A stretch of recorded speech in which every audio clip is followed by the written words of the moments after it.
नमस्कार, मी आप्पासाहेब खोत. आप्पासाहेब खोत ऑफिशियल या यूट्यूब चॅनलवरून आपल्याशी संवाद साधत आहे. आज मी आपल्यासमोर माझ्या कुणब्याची पोरं या ललित गद्य पुस्तकातील माय नावाचा लेख कथन करणार आहे. माय या ललित गद्य लेखामध्ये माझ्या जन्माची कहाणी मी सांगणार आहे. माझ्या आईनं माझा 7 महिन्याचा जन्म कसा झाला, तिने माझं संगोपन कसं केलं, या संबंधी मी आपल्याला या लेखामधून सांगणार आहे. माय, माझा जन्म 7व्या महिन्यातला होतो मी जेव्हा पोटी माझ्या मायेच्या काळजीनं घेरलं तिला. असं कसं या औचित्यानं बाळाचं ताण देवाचं पडलं पदरी, आविरायचं तरी कसं. नाना प्रश्नानं ग्रासून गेलं तिचं मन, झुरत राहिली ती मनात. आणि डोळा तरी कशाचं, माती खायचं नाही, आंबट नाही चिंबट. आई खायची उठसूट माती, रागवायची मग माझी चुलती तिची जाऊ. ती खायची माती म्हणून नसायची तिला कदर तिच्या रागवण्याची. ती घ्यायची आपलं डोहळ पुरवून माती खाऊन खाऊन. रानची माती ती खायची भरभरून, जेव्हा व्हायचा ते तेव्हा मग म्हणायची, मला का सुख आलंय खायला, शाही नव पोटात माझ्या राखूस. त्यालाच पडली आग म्हणून खातो या माती. पुन्हा पुन्हा ती असं सांगायची आणि खायची माती. करायची कानाडोळा सगळ्यांच्या सांगण्याकडं आणि खाऊन सगळ्यांची बोलणी. आई खायची माती हिंडता फिरता रानोराणी, आणि मी तिच्या पोटी अभिमन्यूसारखा ऐकत राहायचा. आणि आई गायची मळ्याची मळगाणी, आणि शब्दाचं आभाळ पण ऐकू यायचं मला. पोटी असणाऱ्या माझ्या कानात ती गुज बोलल्याचा व्हायचा मला कधी कधी वास. मला कळावं मातीचं मोल म्हणून कदाचित खायची आई माती. माझी भूक, मातीची भूक, हेच होतं तिचं समाधान आणि सुख. राबता राबता मातीत मळ्याच्या काम धंद्यात सरत गेल्या घटका दिवसाच्या आणि रातीच्या. सरी पावसाच्या गेल्या पडून, मळ माती गेली न्हावून. राबत होतं हात राहून राहून, पेरलं बी आलं टरारून. मग आई गेली मोहरून, तिचं गेलं भान हरपून. हिंडू लागली फुप्या पिकात. सण दसरा आला नव्याचं 9 दिवस सांगून. आणि पोटी आईच्या असताना मी आईला लागला 6वा पण 7वा. सण दसरा आला नवपण घेऊन, घरी दारी कामाचा ढीग होता पडून. सासूरवाशीन आईच्या कामात राम रगाड्यात गेली बिचारी गुंतून. गेला तिचा जीव काम करून आंबून आंबून. काम ओढून ओढून गेली बिचारी थकून. होतं धुणं अंतरून पांघरून, ओढ्याला गेली अवघडेलं पोट घेऊन. घेतलं सगळं धुणं धुवून, म्हणायची नाही काम करून ऐकतंय कोण सांगून. सासरवासाचं बाईचं जिनं घ्यायचं सोसून. बाळासाठी पोटातल्या करायची सगळं सांभाळून. करायची कामं पोटातला माझा जीव सांभाळून. संपलं काम एक की दुसरं असायचं पोळ्यात ठेवलेलं वाढून. झालं धुणं, आता घ्यायचं होतं उभं आडवं घर सारवून. वर्षातनं एक वेळ हे काम करायचं असतं रीत म्हणून. ही सगळी कामं करावी लागायची तिला आपली म्हणून. त्यातनं सकाळ संध्याकाळचं जेवण खाणं करावं लागायचं बाई माणूस म्हणून. घेईस वाटा, कर जरा दमादमान, नाही कोणी असं म्हणायचं पाठीवर माईनं हात ठेवून. तरी तिची सासू माझी आजी यायच्या हातभाराला धावून. पोटात बाळ आहे तुझ्या, 2 जीवाची तू, जरा काम कर बाई सांभाळून. मग आजीच्या बोलण्यानं यायचा माईचा ऊर भरून. वाटायचं तिला माझ्या आईबाच्या माघारी. सासूच माझी घ्यायची मला समजून, लेकी सारखी समजावून. करायची सगळी कामं मन लावून. धुणं भांडी घ्यायची सगळं उरकून. दळायचं दळण पहाटे उठून. जात्यावर बसायची ओव्या म्हणत गायची. जाग यायची सासूला, ती यायची मग धावून. दळायच्या दळण दोघी ओव्या गावून. मग उजाडता उजाडता जायची पाण्याला पाग 2 घागरी घेऊन, एक काखत आणि एक डोकीवर, अशा 2 खेपा आणायच्या नेम धरून. करायची गाड्यासंग मळ्यातली कामं समजून उमजून, खरं नाही घ्यायची कुणाचं कधी कधी कामाविषयी बोलून. सगळं करायची पोटी माझा गोळा सांभाळून. कामाचा वेढा घ्यायची आवरून, तेव्हा व्हायची सांज झाली की गावाकडे जायची यायची परतून. डोक्यावर तिच्या पाटी असायचे जळण, आणि धुणं ठेवलेलं वर असायचं वाळवून. संध्याकाळचं जेवण करायची मग चुलीपुढं बसून. ही रोजचीच कामं तिला करावी लागायची घरची सून म्हणून. कामानं जायची बिचारी दमून, कवा उशिरा पडायच्या अंथरुणावर दमून भागून. जरी पडली धरणीला तरी पोटात तिच्या गोळ्याला घ्यायची समजावून. मग मनात हसायची अंधारातच उकेड्याचा पांग फिटेल म्हणून. आई माझी कामाने गेली आंबून चिंबून, द्याय तिची सारी गेली थकून. सांगायचं कोणाला ती होती सासरवासीन, कोण घेतोय ऐकून. तशात काढलं घराचं उभं आडवं सारवण. मधमाळी उंचीचा उंच कशी घ्यायची सारवून. 9 फावंड्याची शिडी घेतली भिंतीला लावून. आई अवघडल्या पोटी उभी राहिली आडव्या फावंडीवर सावरून. माझी चुलती तिची जाऊ पांढऱ्या मातीचा पोतेरा द्यायचे तिच्याकडे फेकून. झेलायची आई पोतेरा आपला तोल सांभाळून. 2 दिवस असं चाललं होतं सारवण, तीही नेहमीची कामं करून. पोटूशी आईनं सोसलं सगळं जाकुबा देवाला स्मरून. आई फिरवीत राहिली पोतेरा भिंतीवर, एका हातानं शिडीचा आधार घेऊन. दुपार गेली टळून, नुसत्या चहाच्या पाण्यावर त्या दोघी होत्या घेत घर सारवून. लागली होती आईला भूक कडकडून, उभी शिडीवर ती अवघडून. दुखू लागलं पोटात राहून. पोटात गोळा कोवळा जीव दमला, पोटातल्या पोटात फिरून.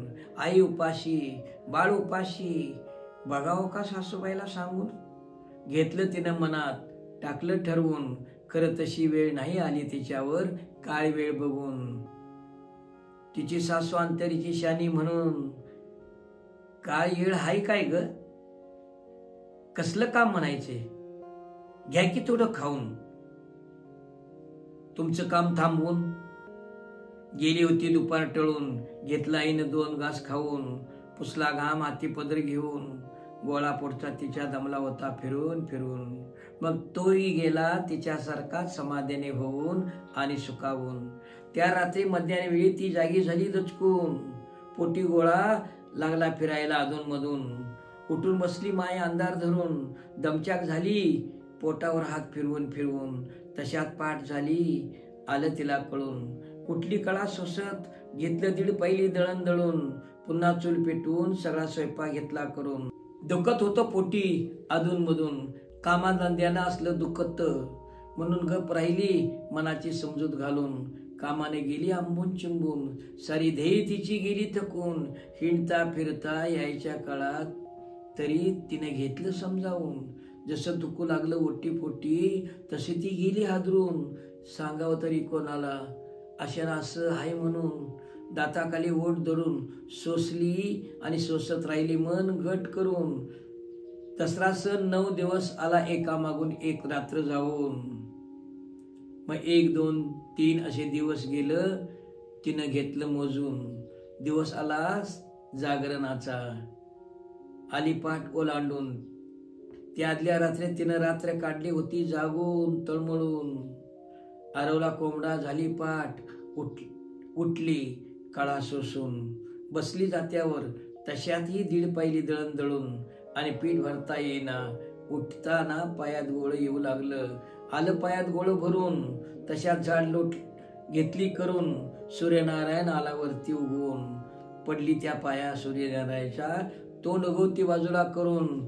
मनात म्हटली आज दिवस जागराचा, काय आहे तुझ्या मनात दडून. नको मला ठेवूस पासक्यात अडकून. अंधार नको मला, जा उजेडाचं दान देऊन. तूच धनी, तूच आधार डोंगरा एवढा, घे देवा समजावून. तशीच अंगणातून आली उंबरठ्यातून जपून. बघितलं स्वयंपाकघरात तर तिची जाऊ स्वयंपाक करीत होती चुलीपुढं बसून. आता पुढचं काम आडाचं पाणी आणायचं शेंदून. निदान 2 घागरीच्या 2 खेपा आणाव्या लागत्यात हे रोजच ठेवलं होतं ठरवून. तिला हे काम रोजच दिलं होतं वाटून. काम नाही करून सांगते कुणाला, जातोय जीव दमून दमून म्हणून. काळा सोसत 2 घागरी चुंबळ आणि दोर घेऊन गेली पाण्याला पाऊल टाकत मोजून मोजून. गाव आड गावाच्या बाहेर होता पाण्यानं भरून. पाणी शेंदताना गेला तिचा देह आकसून. गाव आड गावाच्या बाहेर होता पाण्यानं भरून. पाणी शेंदता शेंदता गेला तिचा देह आकसून. भरली घागर हाटावरून ओढताना हात पाय आलं भरून. एक डोई व दुसरी काकत अशा 2 घागरीच्या 2 खेपा आली घेऊन. उचलत नव्हता पाय, वाढत होत्या कळा, तशा ती उचलत होती पाय जपून जपून आणि दमच्या खोवून. दुसऱ्या खेपाला जावं का नको मनात गेले तिच्या येऊन. आणजा आणि एक खेप. तिची जाऊ सहज गेली बोलून. इलाज नव्हता, उठली निघाली दुसऱ्या खेपाला पाणी आणायला घागरी घेऊन. तिची चलबिचल तिच्या सासूनं घेतली ओळखून. का गा असा वान मारलायस, काय दुखतंय म्हणून, घटकावर घे बसून, आड कुठे जात नाही पळून. आईला वाटलं करावून मोकळं आई समजून. आई म्हटली, आत्यासाहेब माझ्या पोटात लई दुखतंय वर राहून राहून. कामच घोड्याच्या पोटाचं केलंयसा, त्या कामानच दुखत असेल आदनं मधनं थांबून थांबून. आजी सहज गेली बोलून. नाही वाटत्या, मला या कळा वाटत्यात. आई बोलली सासूला आई समजून. खुळी नव का तू, आता तर 7वा महिना लागलाय, टाक तसलं मनातनं काढून. आजी गेली सहज बोलून. नाही वाटत्या, ह्या मला कळा वाटत्यात. खुळी नव का तू, आता तर 7वा महिना लागला, टाक तसलं मनातलं काहीतरी काढून. आजी गेली सहज बोलून. मग उठली गेली पाण्याला पुन्हा घागरी घेऊन. पाणी शेंदताना पहिल्यापेक्षा गेली दमून. तिचा जीव गेला पेकाळून. घागरी घेऊन कशी तरी निम्मी वाट सरली तिनं कळा सोसून.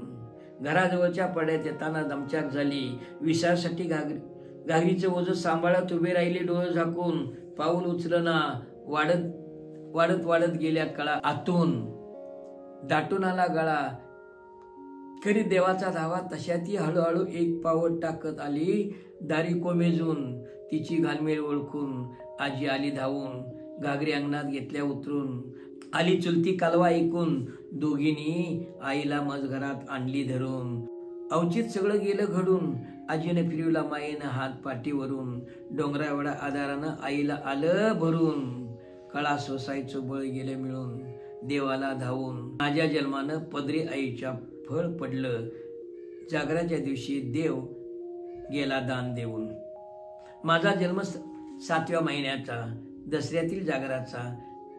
चिमघामानं झाली होती आई, तरी उसासा टाकला समाधानाचा. बाळंत वेणा मरण कळा सोसून. तिनं मला जन्म दिला लाख मोलाचा. माझी नाळ परड्यात पुरावी हट्टहास तिचा. आजीलाही नव्हता तिचा शब्द मोडायचा. तिच्या पोटी असताना ती नाही मीच माती खायचा. कसा कळला आईला माझ्या मातीचा दोरव्याचा धागा नात्याचा. माझा आणि मळ मातीचं हे नातं. हा धागा होता आईच्या उदरात शानपणाचा. म्हणूनच पुढं आईचा माझा आणि मळ मातीचा श्वास एकसंग व्हायचा. सगळं कसं आलं जुळून. हरकून गेली माय माझी माझा इवलासा देह पाहून. वर खाली बघून घेतलं तिनं मला डोळे भरून. पाजत राहिले आपला पान्ना मला भरभरून. वाढवला माझा इवलासा जीव तिनं 18 धारा पाजून. नेत्राचा देवाने हाताचा पाळणा करून. खचली नाही की रडली नाही, ती माझी 5वी कोणी घातली नाही म्हणून. येईल 6वी लिहिल बाळाचं नशीब. भाडी तिच्या वर भरून. प्रत्येक बाळ येतं आपलं नशीब घेऊन. म्हणून झुरली नाही ती माझं बारसं घातलं म्हणून. बारसं घालून ठेवलं जातं नाव बाळाचं. माझं ठेवलंच नव्हतं नाव. मग तिनंच माझ्या कानात कुर्र करून ठेवलं असेल काहीतरी आणि कोणतं तरी नाव. तेव्हा ती मनात म्हटली, नाही ठेवलं बाळाचं माझ्या कोणी नाव. खरं माझं बाळ लय मोठं व्हावं. तवा बाळा तुझ्या नावाचा उदो उदो करील प्रत्येक गाव आणि गाव. माझं येवलं स्वरूप बघून ती जायची मनोमन सुखावून. दिसा मागणं मी झालो मोठा. असताना मी 3 महिन्याचा घडली अगटीत घटना. मिटलं डोळं काही केल्या उघडना.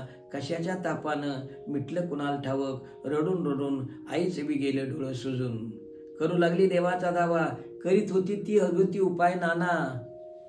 सारच व्यर्थ नाही उपयोग झाला कशा कशाचा. असंच गेलं दिवस आणि 3 आठवडं झालं. मग कोणी एक माऊली आधार दिला तिला. तुझा पन्ना घेऊन वाटीत लाव म्हण कापसाच्या बोळ्यानं. डोळ्याला आदनं मधनं हरकून गेली माय. उपाय तिनं केला मनापासनं देवाचं नाव घेऊन. 3-4 दिवसात आला गुण तिच्या दुधाच्या स्पर्शानं. आली मला नवी दृष्टी डोळ्यात ताकद पाहण्यासाठी नवी सृष्टी. मग कवटाळून वराशी मला माय गेली सुकावून. देवाला जोडून हात ती झाली चरणी देवाच्या नतमस्तक. उमेदीनं नव्या माय लागली काम करायला. हात तिचं असायचं कामात आणि डोळं असायचं माझ्याकडं देऊन ध्यान. पुढं माय माझी इवलासा देह घेऊन चालायची मळ्याची वाट. मळ मातीत ती राहायची राबत. मी झाडाच्या सावलीत असायचा मातीसंग खेळत. जेव्हा झालो मी उठता बसता आणि रांगता. कधी रांगत कधी उठून बसत. मी असायचा मातीच्या अंगोअंगी घेऊन मुठीत माती. ती माती मी खायचा कधी कधी उधळायचा. माती अर्धेमध्ये बोलायची माझ्याशी मी मातीशी. मातीचं तोबर मी भरायचा. माझी माय मला लटकं रागवायची म्हणायची खाऊ नको माती. मला नाही कळायचं सांगणं तिचं. मी खायचा पुन्हा पुन्हा माती. मग झाली पाठी राखीन माझी. आई सारखी होऊन दुसरी माय. मातीनंच मला सांभाळलं बाळपणी. माय माझी मला आता घेऊन राहू लागली मळ्यातल्या घरात. आईचं कवा संपत नव्हतं काम. करीत असायची कामा मागून दुसरं काम. माय राबत असता उन्हात तानात मी असायचा तिच्या अवतीभोवती. मी रांगत राहायचा मळ मातीत होऊन मातीमय. घेऊन उब माईची मळ मातीची. मी टाकू लागलो बाळ पावलं नक्षीची. कधी ते माईला कळलंच नाही. जेव्हा कळलं तेव्हा पडशील र बाळा म्हणून आली धावत. सावरलं असं तिनं मला उभा जलम. जपून टाकावं पाऊल हे तिनंच मला शिकवलं. टाकावीच पावलं मागून पाऊल खरं सांभाळवा तोल आपला. ही तिची शिकवण मला. किती शहाणपण होतं तिच्या ठाई. तेच शहाणपण उरलं माझ्या रोमोरोमे. आईचं शहाणपण वाढत्या वयात कळत गेलं. हळूहळू मला समजत गेलं. सांजच्या उन्हात माझी सावली पडायची. मातीच्या अंगणी दूरवर मी चकटा दुड पळत राहायचा. धरायला बघायचा मी माझीच सावली. मायलाही कळू यायची ती धावून घ्यायची उचलून. पडल म्हणून सावरायची मला आणि म्हणायची नको असा पळू बाळा नको असा पळू पडशील मग होईल तुला दुखापत अशी हातानंच खुणवून सांगायची. माणसानं आपल्या सावली मागं नसतं धावायचं. बाळा व्हावं सावली दुसऱ्याची. माणसाने एवढं मोठं व्हावं कळत न कळत असं देत राहायची माय मला नव धड. तिच्या सहजच्या वागण्यातून बोलण्यातून हे सारं उमजत गेलं मला. नजरेतील तिची नवीन अक्षरं मी पाठीवर गिरवीत राहिलो. हळूहळू अनुभवाचं माझं सगळं हे धड तोंडपाठ झालं. माय माझी असलं धड रोज द्यायची नवनवीन. तापल्या मातीत भाजू नयेत पाय माझं म्हणून जपायची ती मला. माझ्या अनवाणी पायाना घ्यायची समजून कडेवर. हसायची तेव्हा अनवाणी तिच्या पायाला चटकं बसायचं तरी नसायचं तिला भान. घ्यायची उचलून कडेवर. हसायची तेव्हा अनवाणी तिच्या पायाला चटकं बसायचं तरी तिला त्याचं भान नसायचं. बघून माझ्या बाललीला ती जायची तापल्या उन्हात सुकावून. वारा पाऊस ऊन अंगावर झेलत जपलं तिनं मला पदराआड घेऊन. सरलं कसं चारसा पावसाळा आणि उन्हाळ नाही कळलं तिला आणि मलाही. मळ मातीच्या जीवावर सोसला तिनं सासरवा. फुललं माझं बालपण बळ आलं सारं सोसायला चटकं. दमून जायची कामानं तरी हसायची उसनं. मग मलाही लागलं कळू तिच्या पदराआडचं दुखरं जगणं. कामानं दिवसभराच्या ती जायची भेंडाळून पेकाळून, तेव्हा घ्यायची मला जवळ, कुरवाळायची आणि मोडायची बोटं कानशिलावर. घ्यायची माईनं कुशीत, मी जायचा झोपी, कळायचं नाही कधी गेली लागली झोप मला. नाही कळलं मला मी कधी गेलो गुंतून अनुरेणुशी मातीच्या, तिच्यासारखाच मी झालो मातीचं लेकरू. मग शोधत राहिलो मातीचं कण अनुभवाचं. तिन्ही ऋतूत गेलं मिळत मला हवं हवं ते, जे जे पाहिजे ते. साथ होती माझ्या माईची आणि संगत होती मातीची. राहिले नाही उणीव नवनवं शोधायला, नाही सांगावं लागलं मला हात पसरून मागू नये कोणाकडं काही. मातीकडं मागावं ती देते सारं काही भर भरून दिलं मातीनं माय लेकरांना. मग खावी वाटायची माती, मी खायचा माती, चुकून आईचा डोळा. तरी कळायचं तिला, ती रागवायची मला लटक. आला पावसाळा की मी नाचायचा, चिखल पाण्यात चिम भिजून जायचा. पळत राहायचा कोकरासारखं कोकरू उड्या घेऊन. आई जपायची माझ्या इवल्याशा पायाना, घ्यायची पाय धुवून पुसून. मी फिरत राहायचा पेरणी केलेल्या रानात, ओली रान माती माझ्या पावलांना जायची आनंद देऊन.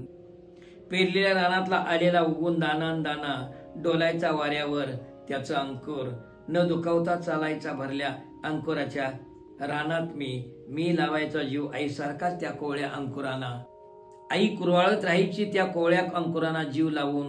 वाटायचं मग मला आपण व्हावं एक कोवळा जीव. आई मला कुळवत राहील जवळ घेऊन. करायचं मी तिच्या कामात मदत कधी. काम कमी आणि बोलणंच असायचं ज्यादा आधीमधी. भांडावून सोडायचा तिला मी लाख प्रश्न विचारून. नसायचे तिच्याकडे उत्तर, ती बघायची वरती आभाळाकडं. मग मी शोधायचा उत्तर आभाळात. जायचा कल्पनेच्या जगात, उत्तर साठवून ठेवायचा मनातल्या मनात. कोरून ठेवायचा काळजातल्या आतल्या कप्प्यात. पडायचा कधी झडजिंबड पाऊस, भिजून ओला चिंब व्हायचा मी.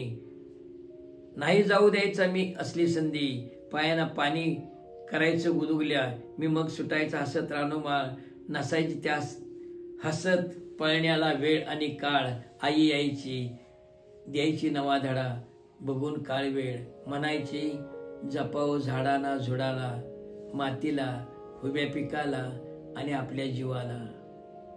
सदा सर्व काळ ऐकायचं मी तिचं सांगणं, सकाळ संध्याकाळ करून ओंजळ तिन्ही काळ.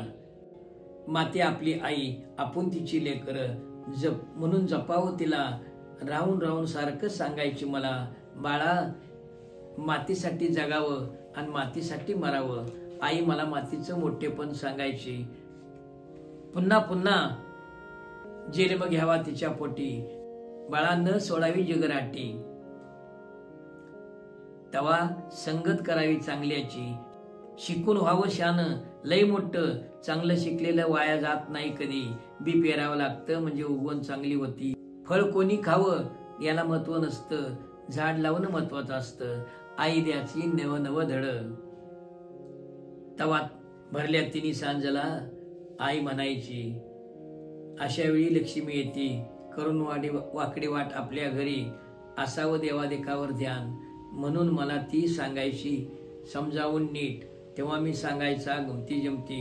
आई नुसताच हुंकार द्यायची. असं गेलं कधी दिवस आणि कसं महिनं कळलंच नाही मला आणि तिला. मग आईनं माझ्या हाती दिली पाटी. पड म्हटली देवाच्या पाया. मी देवाच्या पाया पडलो वाकून. मग तिनं आणून सोडलं तिनं मला शाळेच्या वाटेवर.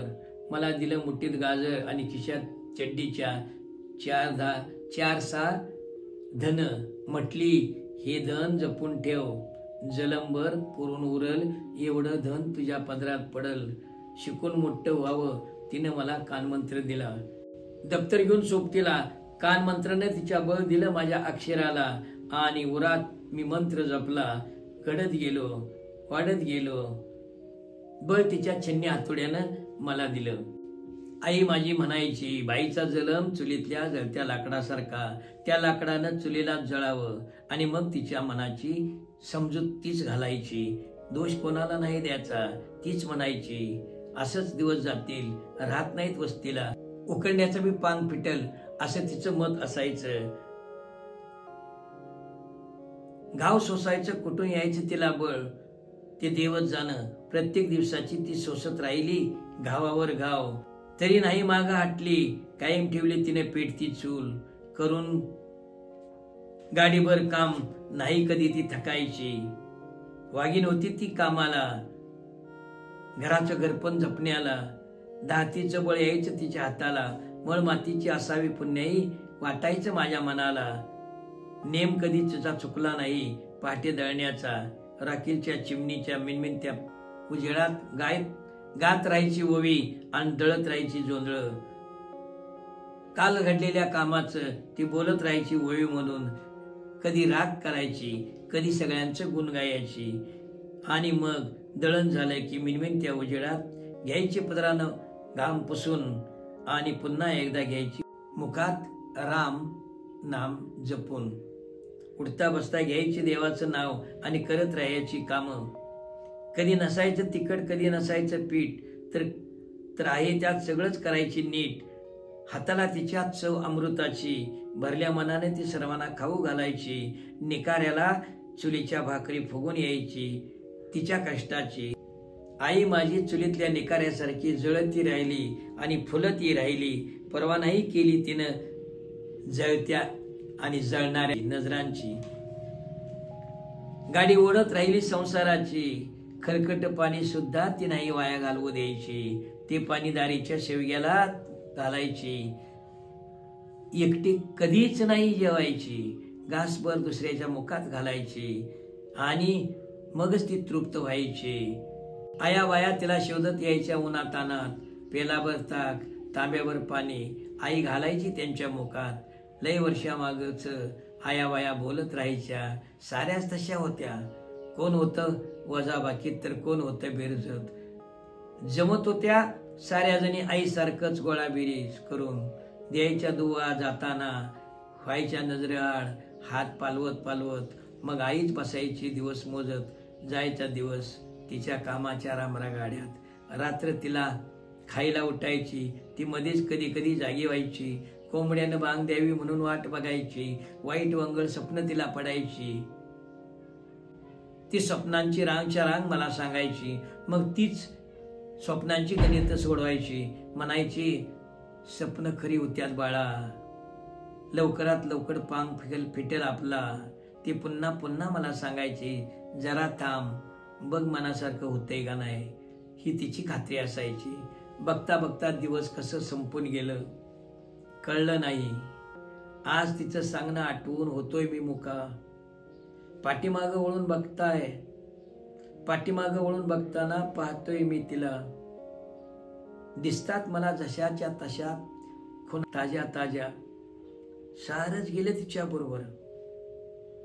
माती मात्र आहे तीच आहे. दरवर्षी नित्य नेमाने नव्या अंकुरांना माती जन्म देते. वाढतात अंकुर, डोलतात वाऱ्यावर.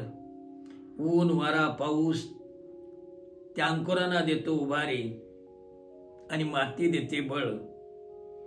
पहिल्यासारखेच फक्त नसते आई. दरवर्षी ह्या नवलाईनं सार येतं उगवून वरती वरती. आबाळाशी नातं सांगतं. मग मी हे सारं आठवून बांधावरून उतरतो मातीत. उभ्या सळसळणाऱ्या पिकात सळसळणारी आणि वाऱ्यावर डोलणारी पिकं जणू मला आईचंच गुज सांगतात. मी ऐकत राहतो ते आईच्या तोंडचं रानगुज.